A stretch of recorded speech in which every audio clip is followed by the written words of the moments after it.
Hello friends.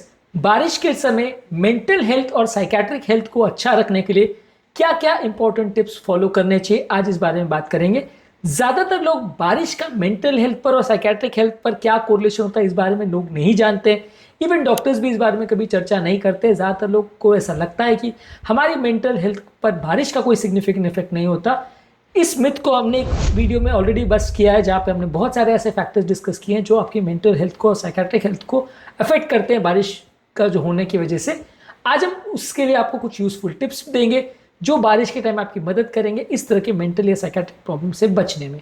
Topic बहुत important है, इसलिए एंड तक देखिएगा। टॉपिक पर जाने से पहले जो लोग हमारे चैनल पर नए हैं उन्हें रिक्वेस्ट करूँगा कि चैनल को सब्सक्राइब करें, वीडियोस को लाइक करें, शेयर करें, फॉलो करें, कमेंट करें। देखिए, टॉपिक में हम कुछ इंपॉर्टेंट और सैलिएंट फीचर्स आपको बताएंगे और साथ में उसके यूजफुल टिप्स भी बताते चलेंगे, इसलिए वीडियो को एंड तक देखिएगा। ये एक एक्सक्लूसिव कंटेंट है जो आपको किसी भी और चैनल पे नहीं मिलेगा। इनफैक्ट आपके डॉक्टर्स भी आपको इस बारे में नहीं बताएंगे, इसलिए इस वीडियो को एंड तक देखिएगा। चलिए शुरू करते हैं इंपॉर्टेंट वीडियो।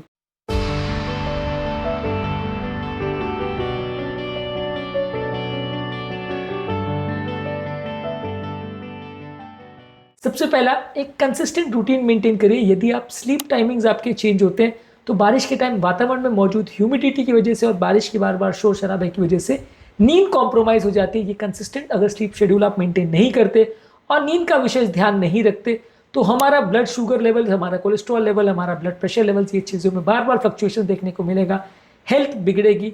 इसलिए स्लीप का एक कंसिस्टेंट शेड्यूल रखना जरूरी है। दिन भर का भी ओवरऑल एक कंसिस्टेंट शेड्यूल मेंटेन रखना जरूरी है।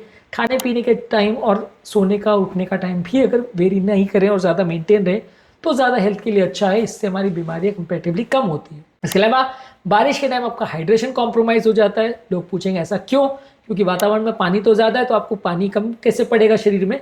ऐसा होता है इसलिए कि बारिश के टाइम हमें प्यास ज़्यादा नहीं लगती है, क्योंकि मुंह ज़्यादा नहीं सूखता। जब मुंह नहीं सूखता तो हम पानी नहीं पीते, इस वजह से बॉडी में इफेक्टिव डिहाइड्रेशन होता है। ये हमारे मूड को, हमारे कॉग्निटिव फंक्शन को अफेक्ट कर सकता है। इसलिए आप प्यास ना भी लगे तो भी 2-3 लीटर पानी पीजिए। शरीर में कई इलेक्ट्रोलाइट्स का भी इम्बैलेंस होता है जब हम पानी नहीं पीते हैं और ओवरऑल ह्यूमिडिटी की वजह से ब्लड का कंसिस्टेंसी चेंज होता है। तो इसके लिए आप थोड़ा इलेक्ट्रोलाइट सप्लीमेंट्स भी ले सकते हैं, तो ये भी आपकी ओवरऑल मेंटल हेल्थ के लिए अच्छा है। इसके अलावा आप एक हेल्दी डाइट लीजिए जिसमें फल सब्जियां ज़्यादा हो, ग्रेन्स ज़्यादा हो, लीन प्रोटीन ज़्यादा हो, हेल्दी फैट ज़्यादा हो, विटामिन मिनरल्स खासकर विटामिन डी, B12, मैग्नीशियम और ओमेगा 3 फैटी एसिड्स ये ज़्यादा हो। ये सारे ही फूड प्रोडक्ट्स अगर ज़्यादा हैं तो आपका मेंटल हेल्थ कंपैरेटिवली बेटर रहेगा। Vitamin D, vitamin B12, magnesium और ओमेगा 3 फैटी एसिड्स, इस पर हमने ऑलरेडी अलग वीडियोस किए हैं। कौन कौन सी चीज़ों में रहता है इन्हें चेकआउट कीजिए। इसके अलावा लाइट थेरेपी की आवश्यकता है। आप थोड़ा टाइम दिन भर में जब कभी भी धूप निकले, धूप में टाइम स्पेंड करिए।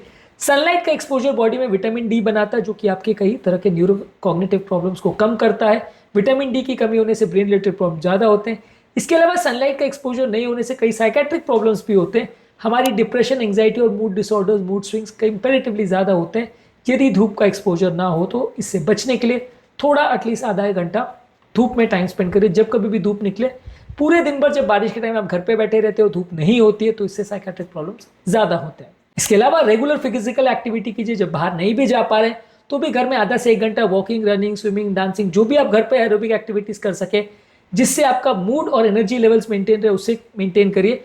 कुछ इंडोर एक्टिविटीज जिसमें आपका थोड़ा बहुत वर्कआउट हो सके उसको मेंटेन करिए। ये मेंटेन करने से आपका साइकेट्रिक प्रॉब्लम्स कंपेरेटिवली कम होगी, मूड अच्छा रहेगा और बहुत सारी फिजिकल बीमारियों से भी आप बच जाएंगे। बीपी, शुगर, कोलेस्ट्रॉल, ये सारे इश्यूज जो कि डायरेक्टली और इनडायरेक्टली आपके मेंटल हेल्थ को भी इफेक्ट करते हैं, तो उससे भी आप बच पाएंगे। इसके अलावा मेडिटेशन करिए। मेडिटेशन करने से या योगा, प्राणायाम, ये सब करने से मानसिक हेल्थ थोड़ा कम होता है, स्ट्रेस, एंग्जाइटी कम होता है। इससे भी आपका थोड़ा सा, अगर साइकेट्रिक प्रॉब्लम बढ़ जाते हैं बारिश के टाइम तो फायदा मिलेगा।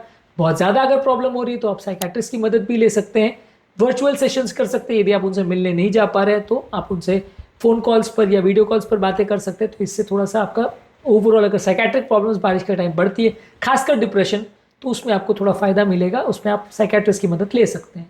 इसके अलावा घर में प्रॉपर वेंटिलेशन होना चाहिए, क्योंकि घर में फंगस का होना बहुत सारे तरह के इन्फेक्शंस को लेके आता है। बहुत सारी तरह की बीमारियां बढ़ती है, कई बीमारियां इसमें ब्रेन को भी इफेक्ट कर सकती है। तो इन्फेक्शन से बचिए।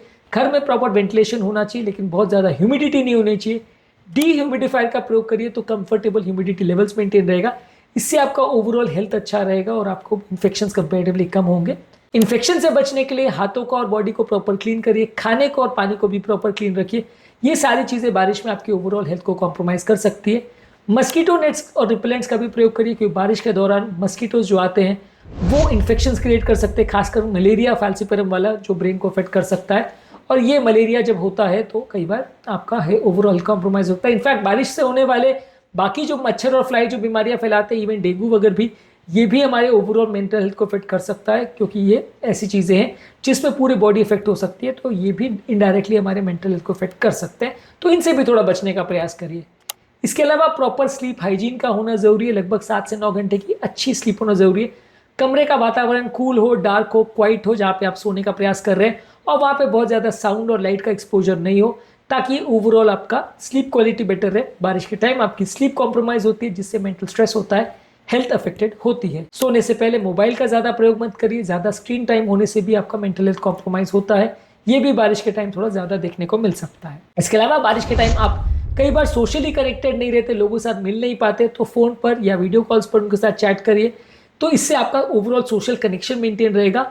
सोशल कनेक्शन कम होने की वजह से, घर से बाहर नहीं निकल पाने की वजह से, या सोशल लाइफ खत्म हो जाने की वजह से, अगर लंबे समय तक बारिश रहती है तो लोग साइकोलॉजिकल प्रॉब्लम्स में चले जाते हैं। तो इसलिए अगर आपको मौका मिलता है तो फ़ोन पर लोगों से बात करिए, वीडियो कॉल्स पे बात करिए, तो इससे आपका कनेक्शन मेंटेन रहेगा, एक सोशल ग्रुप मेंटेन रहेगा, तो इससे भी आपको साइकेट्रिक प्रॉब्लम्स कम होंगे। इसके अलावा बारिश के टाइम एक और इशू ये आता है कि आप अपनी दवाइयाँ प्रॉपर मैनेज नहीं कर पाते, डॉक्टर्स के पास फॉलोअप्स के लिए नहीं जा पाते। तो जब कभी भी मौसम ठीक हो, डॉक्टर के पास जाइए, अपने रेगुलर फॉलोअप्स करिए। यदि आपको पहले का कोई थेरेपी चल रहा है तो उसकी दवाइयाँ लेते रहिए। दवाइयों के डोजेस में कुछ एडजस्टमेंट की ज़रूरत है तो उसे करवा सकते हैं। जो दवाइयाँ आप ले रहे हैं उसका एक्स्ट्रा स्टॉक मेंटेन करिए, कई बार दवाएं खत्म हो जाती हैं। ये भी एक बड़ा इशू बनता है कि बारिश के टाइम आप कई बार दवाई आपके पास अवेलेबल नहीं होती, इससे भी हेल्थ बिगड़ती है। तो बीपी, शुगर, कोलेस्ट्रॉल की जो भी दवाई आपको चल रही है उसका एक्स्ट्रा स्टॉक घर पे रखें, और दवाइयों को प्रॉपरली स्टोर करिए, क्योंकि बारिश के टाइम सीलन की वजह से दवाइयाँ खराब हो जाती है। इसलिए दवाई लेने के बावजूद भी कई बार दवाइयाँ असर नहीं कर पाती हैं।